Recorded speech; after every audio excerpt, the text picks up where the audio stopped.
Welcome to the Linguistics section of Logic, Language and Information. In these lessons, we're looking at implicatures, the phenomenon by which we can say one thing by way of saying another different thing. This is a kind of implication. You imply something without going straight out and saying it. But it's not logical implication or deductive validity, it's something else. And when you understand logical implication, it's easier to understand the behavior of implicatures. And this is one way that logic is applied in linguistics. But we'll start by looking at linguistics itself.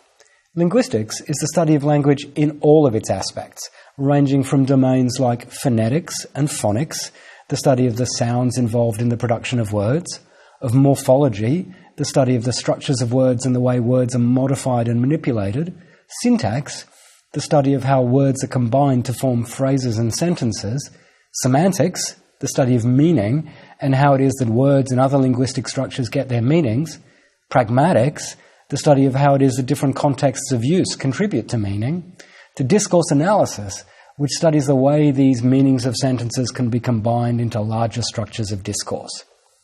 Traditionally, logic is most closely related to syntax and semantics. After all, the precise formal language of propositional logic has its own syntax, the simple and precise rules that determine which string of sentences makes a formula and which string of symbols don't make a formula at all. And it has its own semantics, the rules that govern the way the truth or falsity of a complex sentence depends on the truth or falsity of its parts. But as we'll see, logic is related to pragmatics and discourse analysis too.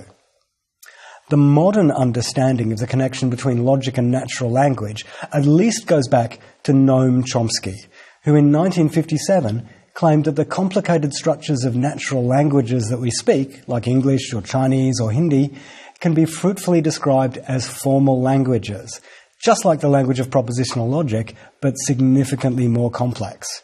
This connects logic with syntax. Now, Richard Montague argued that the connection between logic and language is deeper than just syntax.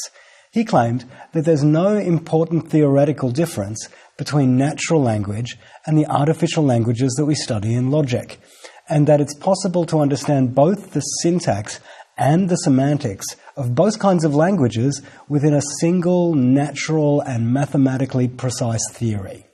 This goes way beyond Chomsky's claim about syntax to take in semantics as well.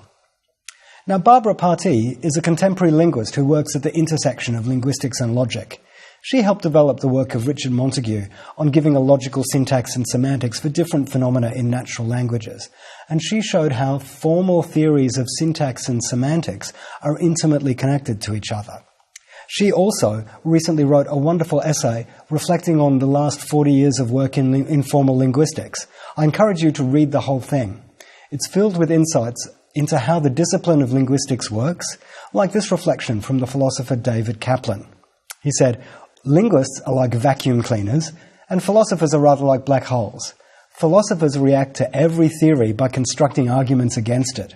Linguists react to every theory by taking it in and using it to explain some of their millions of examples."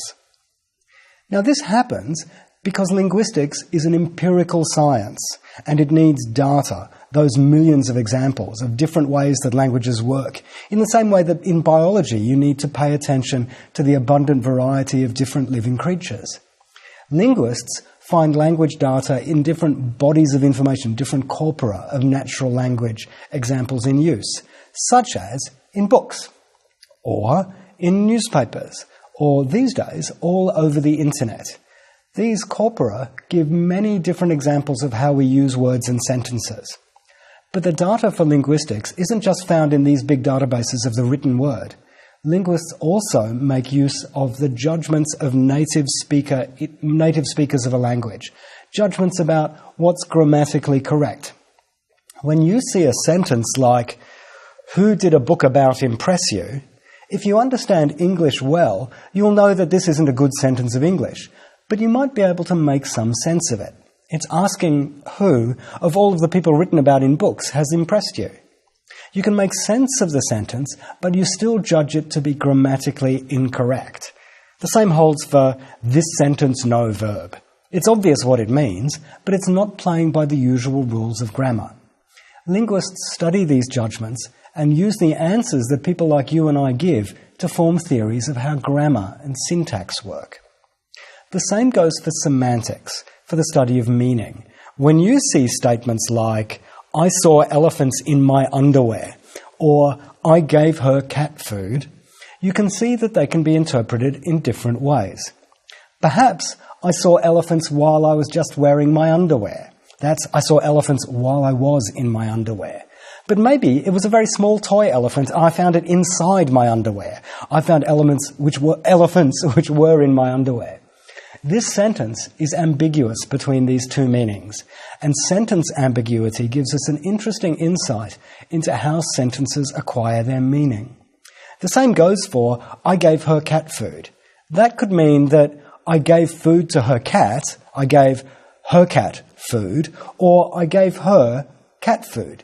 Both can be expressed by that one sentence, maybe with a different pause or a different intonation.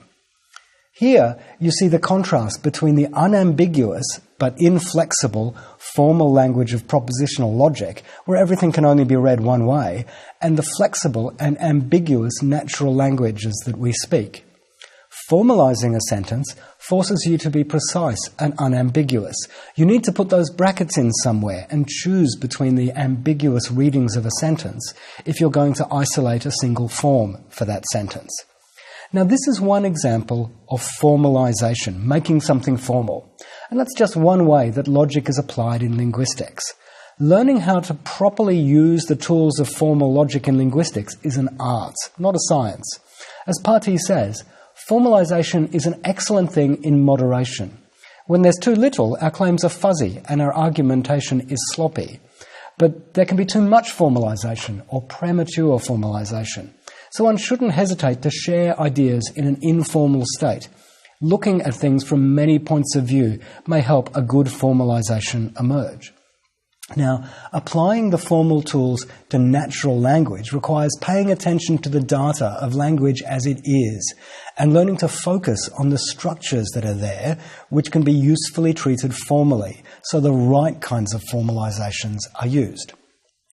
In the next lesson, I'll show how ideas from formal logic have been used to give insight into how we can say one thing by way of saying another. This is the phenomenon linguists call implicature.